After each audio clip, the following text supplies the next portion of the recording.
There was a giant story that took up most of the headlines yesterday. It involved Elizabeth Warren accusing Bernie Sanders of telling her that a woman cannot be elected as president. Now, this was a private conversation that happened between Elizabeth Warren and Bernie Sanders in December of 2018, so over a year ago. And at first, the story was reported by CNN, and there were no sources named. There were 4 anonymous sources. None of those individuals were in the room as Bernie Sanders and Elizabeth Warren had that conversation. So there was a lot of speculation about what was going on, and there was a lot of pressure toward Warren to just either confirm or deny what CNN was reporting.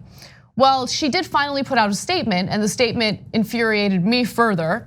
I thought a woman could win. He disagreed. I have no interest in discussing this private meeting any further because Bernie and I have far more in common than our differences on punditry. So she didn't give any insight into the context of the conversation.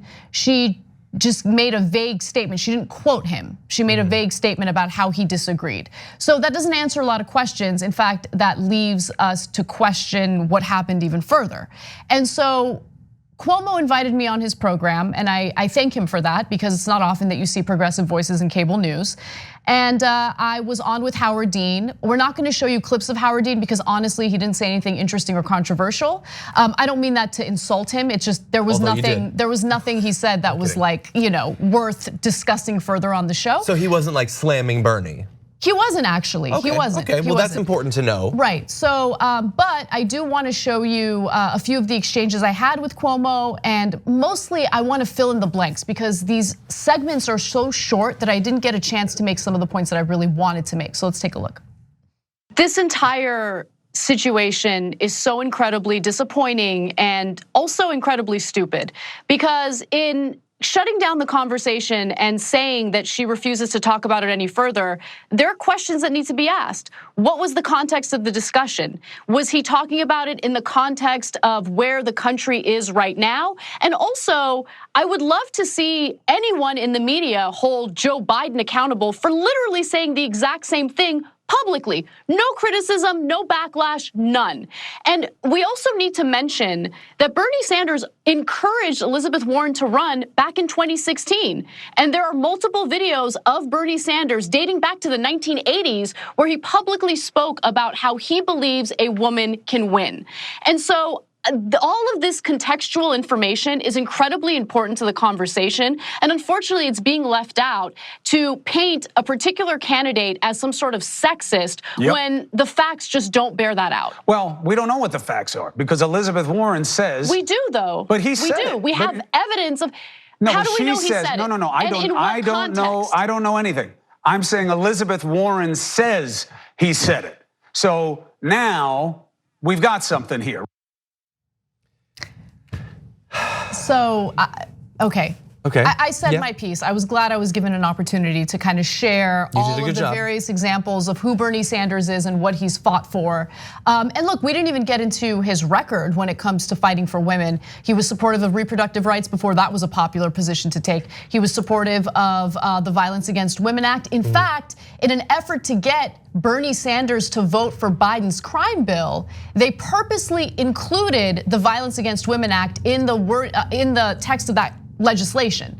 And so he felt passionately about it. He gave a very impassioned speech as a lawmaker in support of the Violence Against Women Act and doing something about the fact that women were facing just devastating domestic abuse. We didn't get to all of that, but at least I got an opportunity to share a few examples of who he is, and I'm grateful for that because you didn't see that anywhere else. Yeah, look, and I'm glad that you did that, and I would have the exact same impulse to do that. If we don't have any evidence from the conversation, and we don't, other than their obviously dueling characterizations of what was said, then we need to look to what else do we know about this person to help evaluate how likely it is that we think he said this thing, which seems on its face kind of crazy. And we can't imagine, I mean, even if I didn't know this stuff going back to the 80s, I would say he's not gonna sit down with a woman who's going to be facing him on the debate stage in 6 months and tell her, oh no, none of you broads could ever, he's not gonna say anything like that, that's crazy. But once you add the context, that's important too. And it's not like, the stuff from the 80s it doesn't mean that he couldn't say something like that. You're not either a sexist or not a sexist in the same way that you're not either a racist or not a racist. It is a whole bunch of different things about you that exist on a spectrum. It's a cloud of different things. You can be generally supportive of a group but still believe something ignorant or something like that. Right, but it just doesn't make any sense that he would say that. And really fast, and one other thing, and it makes 100% sense that he would criticize Trump in the same way that he's been doing publicly every single day for literally years.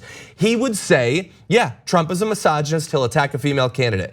I've been saying that, you've been saying that, literally everyone on every side of this issue has been saying that same thing. Right, I think that's what the context of the conversation was. Obviously, there's no way of knowing because Warren has decided to shut the conversation down at this point, and that's, look, this leak came from her campaign. It's very clear. I mean, even Nate Silver put that on blast on Twitter. Ryan Grimm said that he asked her, is this an intentional leak from your campaign? And she says no. No, it's not an intentional leak. This is what I think happened. I think that there are two schools of thought within her campaign. I think there's the progressive school of thought, well-meaning people who want to fight for the right things, but her campaign has been infiltrated with these Obama-era officials, okay, some of whom I'll talk about in a little bit.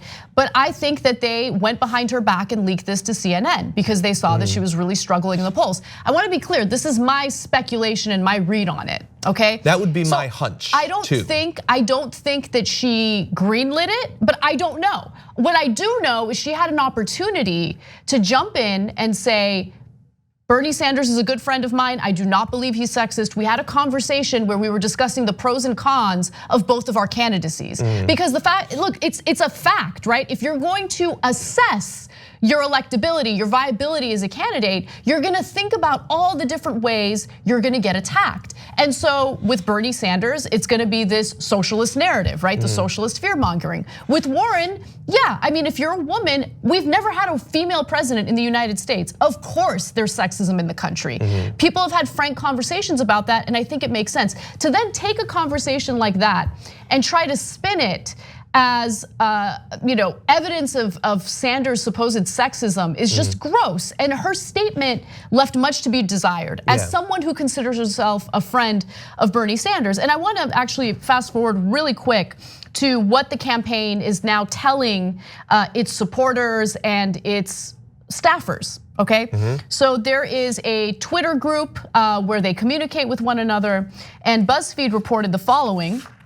Warren's campaign is telling key online supporters that their goal is de-escalation and warning backers not to accuse Bernie Sanders of sexism. So I'm gonna give you exact quotes from this group from an Elizabeth Warren campaign official.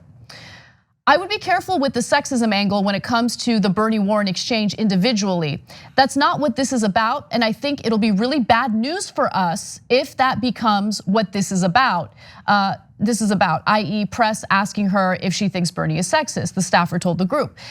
Is that what this is about broadly? Absolutely, I don't know what that means. But no one here is actually claiming Bernie himself is sexist, regardless of your own personal beliefs on that topic. One other quote from this campaign official, claiming you're worried a woman can't win, flagging that she'll receive sexist attacks is something many, many people feel.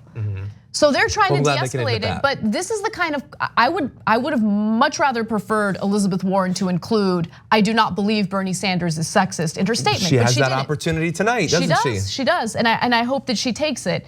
But with that said, there's one other part of this Cuomo appearance that I wanted to share with you, and I wanted to actually get your thoughts. This is a theory that I have. I've shared it on the show before. I got an opportunity to share it with Cuomo's audience. I think the reason why she noticed a dip in the polls, and if you just go back to the timing of all of this, it was after she put out her transition plan for Medicare for all. That transition plan made it abundantly clear that she was not actually gonna push for Medicare for all. She was really gonna push for a public option. Then you see this dip in the poll, right? Now, my problem with Elizabeth Warren is that rather than acknowledging the flaw in her tactic there and changing course, she has decided to bring up a conversation that she had with Bernie Sanders in December of 2018 when he notices a significant rise in the polls. Like, the American people aren't stupid. They notice what's going on. They notice that she's bringing this up at a time when her campaign is really struggling. Now, listen, I think it's a bad move on her point. I don't want to give them, I think she should focus on policy. I hear you. Yes. He hears you. He hears me. Yes. But then he went on to talk about how he thinks that the Democratic candidates are focusing too much on policy, on the granular level. He kept saying that. And then he also talked about the electability of someone like Bernie because he refers to himself as a socialist. Yeah, well, there's a million polls, general election polls with him versus Trump. If you want evidence, that exists. So that's the point that I wanted to make, but the segment needed to end. And a longtime Bernie Sanders advisor, Jeff Weaver, was on after me, so I'm totally fine with my segment ending so he can talk. But look, I want to show the polling, okay? Because I think the polling backs up what my theory is.